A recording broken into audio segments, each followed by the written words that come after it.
Hey everyone, welcome to another episode of Dorkside Cookies.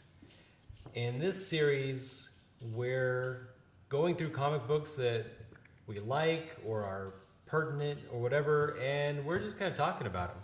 So if you're worried about spoilers, prepare to be afraid, because this is all spoilers. But luckily, we're reviewing things that are years old. So if you haven't read it yet, after you listen to us, hopefully you'll have a reason that you'll want to. Or maybe we'll give you a reason not to. We'll see. For now, we're going to be doing Weapon X. I want to say that it's because the new Logan movie is coming out. But it's not. It just sort of happened. Well, if that was the case, then we would need to read Old Man Logan, which is what the movie is not based on, but everybody wants to say it is. Yeah. Yeah. Because Logan's old in both stories. Because a Fox movie is not really based on kind of anything. But there's enough things that make you think maybe it is. It'll grab like a panel and be like, oh, it's based off of this. It's just enough to frustrate you. Just enough. But this isn't about Fox like ruining Marvel movies. This is about Weapon X, classic series that probably I think really helped define Wolverine as who he really is. It's like three stories that did it, right? It was Weapon X, kind of showing the brutality he went through. Wolverine Origins, so you kind of got like an impression of how normal he was before it all went to shit. And I forget the name of it now. It's where him and Kitty go to Japan, and he learns how to like that. I want to read that one next because right, he's an animal, and like that just is who and what he is. But the Japan story kind of like is where he learned to be a human and have order and discipline. And from there on, it's like the two are always fighting each other. Yeah. But like it's a pretty pivotal moment. It's what makes him human again. There's so many things that only Wolverine fans like really know about that came from his Japanese story. Right? Yeah. The fact that he has a son who doesn't like him. Yeah. The fact that he uses a katana blade fairly often. Depending on the story, but yeah. Only real Wolverine fans know about this like stuff. The fact that he speaks Japanese and I'm under the understanding it was a pivotal story in the X-Men mythos. Yeah. Like Wolverine was the head of the X-Men mythos for like decades, right? Yeah, like we put out all these comics, and it was pretty much random. It was just like... I did say, hey, the table looks bad. Just grab some random comics. It's relevant to what the video's about. But I think it's very telling. So this is Ultimate X-Men. This is not what we're reviewing. It was just decoration. So this is... Well, I know this isn't a Wolverine title. No, it's not. But he's on absolutely in some form, he's on absolutely every one of these covers, because it can't be X-Men without Wolverine. Well, without Wolverine. Yeah. Yeah, so that was an accident, but he's important. He's whether you like him or dislike him. Well, right, because some of the criticism is he's got the Batman plot armor. Yeah, he's a Mary Sue. There's not a lot going on with him. He heals up, and over the years he heals up better than he healed up before. You can nuke. But that's okay though. That's reasonable. Well, no, but I mean, like you take the little thing, you just keep, like. Batman being able to fight Ares or something, or Darkseid. Like, it's just kind of silly. Yeah. And who knows what Wolverine's powers extent were. But, I mean, he can heal up from anything as long as there's a cell remaining.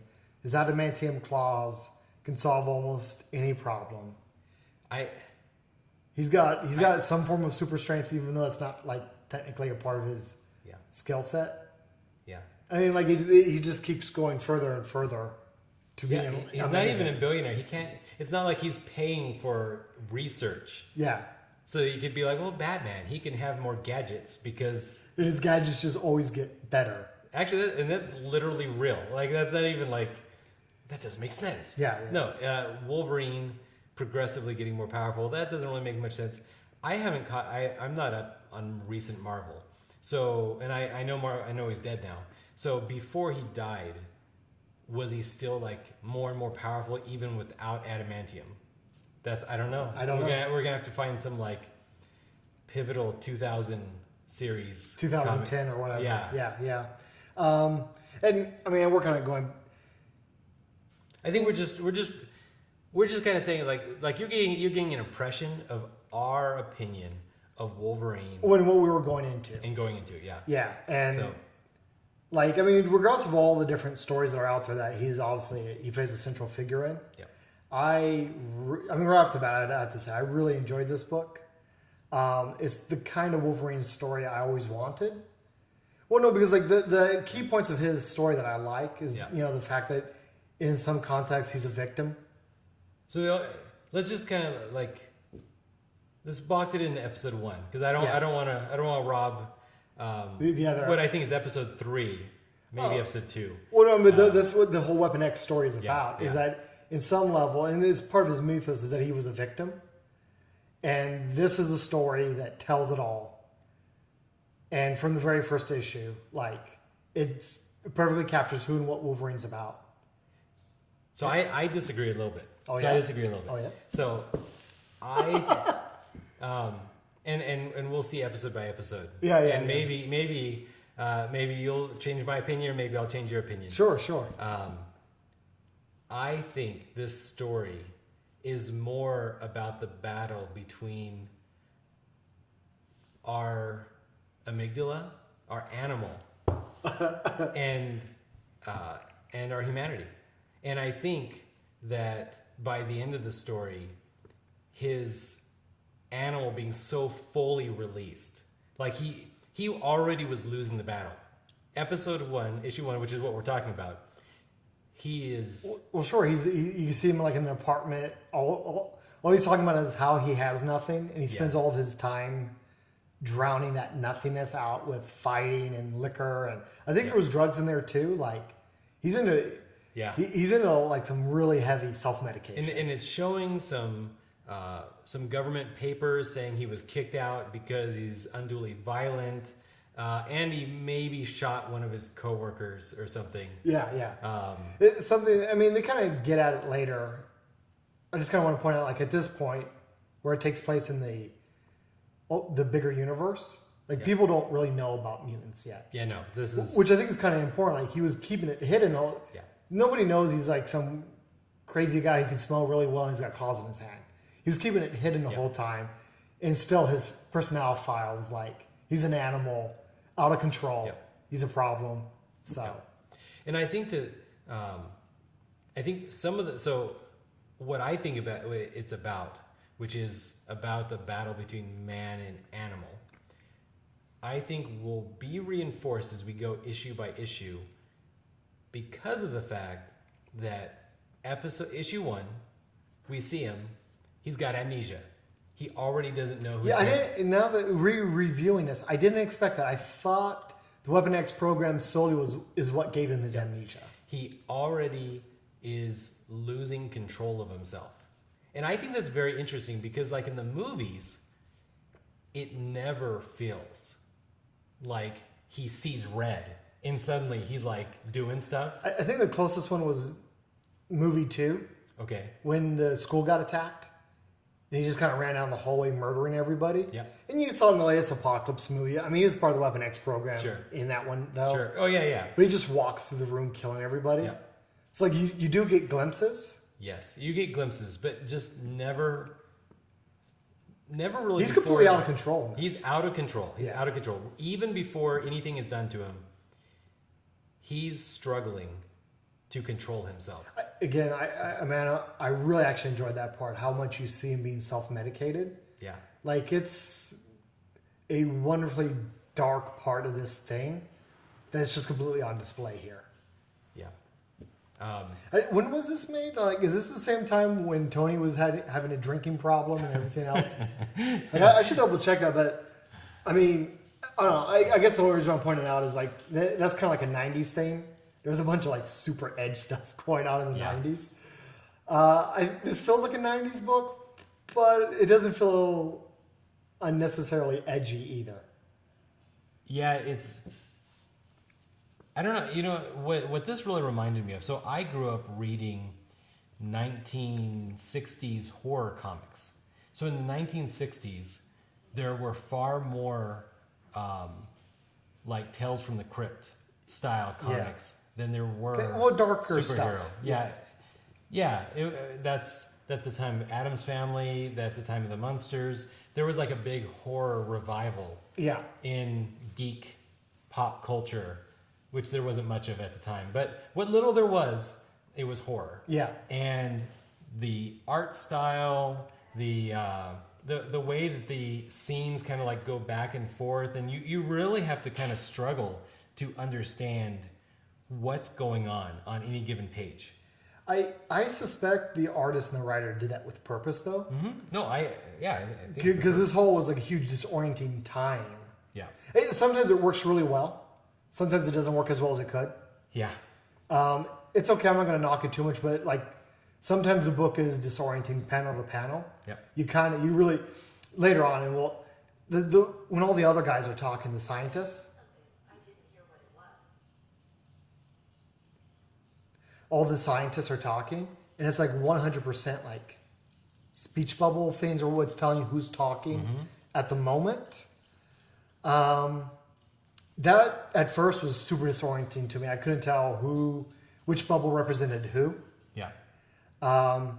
It's actually again probably done with purpose because you're as disoriented as Logan is in the moment in that story. But it works great sometimes. Sometimes it kind of is just like I just want to be able to read it and know what's going on. Yes. Sometimes you have an unreliable narrator. Yeah. I think here you have like an unreliable panelist, illustrator. Well, unreliable, because I think this is one part his recollection of what happened. Yeah. And right, he can't possibly be remembering it. Yeah. Really well.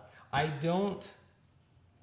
The art is gorgeous, though. You got to admit, especially for its time. For what they could do with the inks, what they could do with the coloration. I mean, you could pull some of these panels out, like the way it's not like really flat contrasting tones. I mean, they got the pink on top of the red.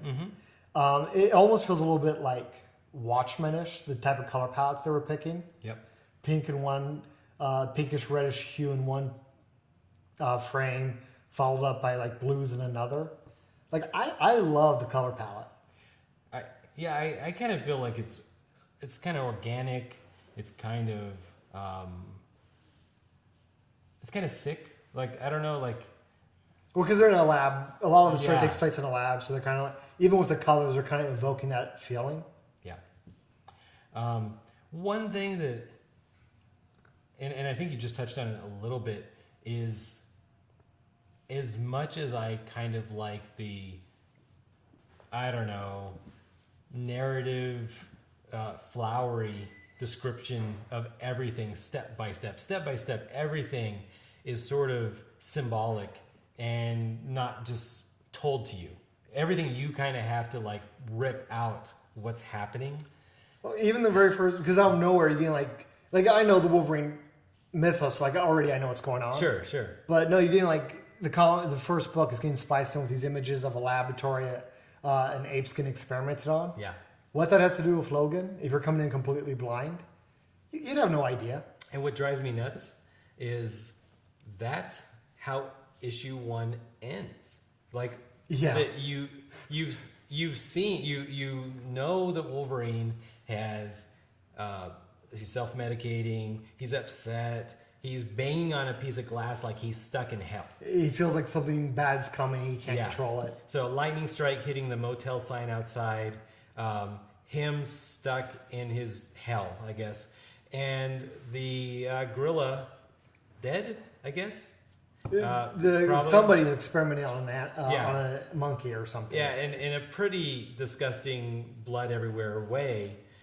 And that's it. And you've got to wait a month. You know, back in the 80s or 90s. No context whatsoever. Just done. You got to wait a month. Yeah. And in this age of binging, in a trade paperback, it's fine. Yeah. But if you were buying it one issue at a time, it could have been like a little frustrating. It's just frustrating. Yeah. I don't ever want to go back to the time before binge watching and binge reading. I'm at that point. Barely a segue, but I mean, DC's come out with like some really cool stories right now. I'm gonna wait for the trade paperback. Like I don't want to wait month after month. Yeah. So that's all they gave you back in whenever 1990 or whatever. It's great. I like it. And as a trade paperback, it hooked me. Yeah. And I was ready for issue 2. Yeah. After reading that first. So chapter we 2, read a lot on Comixology. Don't buy the individual issues. Buy the Marvel Presents all in one. This is definitely a trade paperback type story. Yeah. You want the Weapon X story. You don't want to read. Well, the pacing and the presentation. Yeah. You need it in trade paperback. So until next time, if you're following along, that'd be awesome. Actually, if you follow along, read episode 1 and post your balloon like down below, and maybe you don't like the symbolicism. Maybe you love. Maybe the only reason you like it is because of the symbolicism. Just tell us down below. Click like, click subscribe, and till next time.